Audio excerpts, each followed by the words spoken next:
Once a Waqf always a वक्फ, यानी एक बार जो संपत्ति वक्फ की हो गई वो हमेशा वक्फ की ही रहेगी। ये लाइन वक्फ की संपत्ति को मैनेज करने वाली ऑफिशियल वेबसाइट पर लिखी हुई है। आपने ये तो जरूर सुना होगा कि तमिलनाडु में 18 गांव और 1500 साल पुराने मंदिर पर वक्फ ने अपना दावा किया था। यही नहीं, दिल्ली में भी करीब 156 जगहों पर भी वक्फ बोर्ड ने अपना दावा किया है, जिसमें अशोक स्तंभ और कुछ पुराने मंदिर भी आते हैं। भोपाल में तो ASI दफ्तर को ही वक्फ के अंडर बनाया गया था।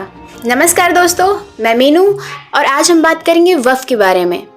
वक्फ इतनी चर्चा में क्यों है और कैसे सरकार इसमें कुछ नहीं कर पाती।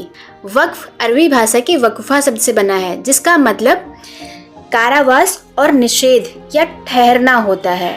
सिंपली भाषा में बात करें तो वो व्यक्ति जो इस्लाम को मानता है और उसने अपनी जायदाद जन कल्याण और धार्मिक उद्देश्यों के लिए दान में दे दी हो, उसे वक्फ कहते हैं। जो ट्रस्ट इनकी संपत्ति को मैनेज करता है उसे वो वक्फ बोर्ड कहते हैं, जिसमें दान देने वाले को वाकिफ और ट्रस्टी को मुतवली कहते हैं। चलिए आपको बताते हैं वक्फ के बारे में कुछ खास बातें। वक्फ की संपत्ति चल अचल दोनों टाइप की हो सकती है। वक्फ की संपत्ति को गैर हस्तांतरणीय माना जाता है, क्योंकि वक्फ की प्रॉपर्टी को अल्लाह की संपत्ति माना जाता है। यही कारण है कि वक्फ को प्रॉपर्टी या जमीन पर दावे के लिए कोई प्रूफ की जरूरत नहीं पड़ती।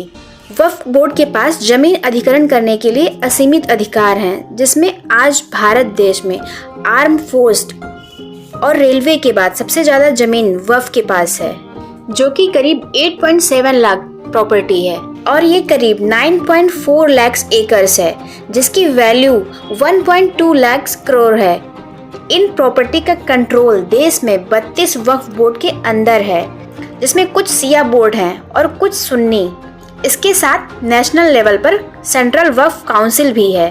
पूरे देश में सबसे ज्यादा वक्फ की प्रॉपर्टी उत्तर प्रदेश में है। 2006 में एक सच्चर कमेटी की रिपोर्ट आई थी, जिसमें बताया गया था उस समय अगर वक्फ बोर्ड अपने एसेट्स को सही से यूटिलाइज करता तो साल में 12,000 करोड़ की इनकम जनरेट होती, पर 2006 में इसकी इनकम दिखाती है सिर्फ और सिर्फ 163 करोड़ रुपए, जिससे ये पता चलता है कि इस ऑर्गेनाइजेशन में कितना करप्शन है। आइए अब बात करते हैं कि वक्फ बोर्ड इतनी चर्चा में क्यों है। वक्फ आज से नहीं बल्कि कई सालों से अपनी जमीनी दावों को लेकर चर्चा में रहा है।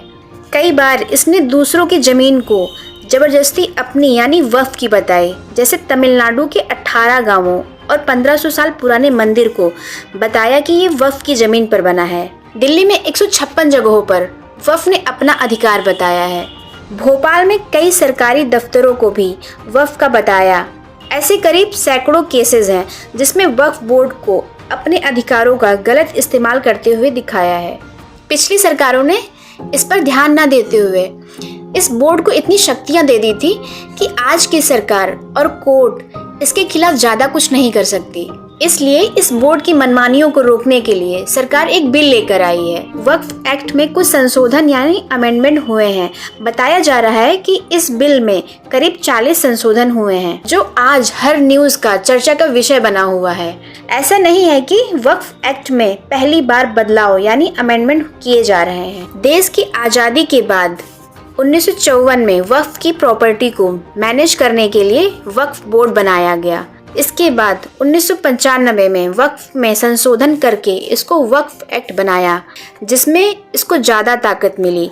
फिर 2013 वक्फ एक्ट में संशोधन करके इसको प्रॉपर्टी छीनने का अधिकार दिया गया, जिससे इसको और भी ताकतवर बना दिया। चलिए अब 2024 में वक्फ बिल में क्या बदलाव हुए हैं इसको भी जान लेते हैं। पहले किसी भी प्रॉपर्टी पर वक्फ के दावे के बाद सिर्फ ट्रिब्यूनल कोर्ट में ही अपील संभव थी और अब हाई कोर्ट में अपील करने का अधिकार है। पहले प्रॉपर्टी के सर्वे का जिम्मा वक्फ बोर्ड के पास ही था, अब डिस्ट्रिक्ट कलेक्टर करेंगे। पहले वक्फ बोर्ड में महिलाओं की एंट्री नहीं थी, अब सेंट्रल काउंसिल और स्टेट वक्फ बोर्ड में 2 महिला मेंबर का होना अनिवार्य है। अभी तक इस बोर्ड में नॉन मुस्लिम्स की एंट्री नहीं थी, लेकिन अब 2 नॉन मुस्लिम मेंबर्स मैंडेटरी होंगे। ये कुछ वो बड़े बदलाव हैं जिसको आप इस संशोधन बिल में देख सकते हैं। आपका इस बिल के बारे में क्या कहना है हमें कमेंट बॉक्स में जरूर बताइएगा। जय हिंद, वंदे मातरम।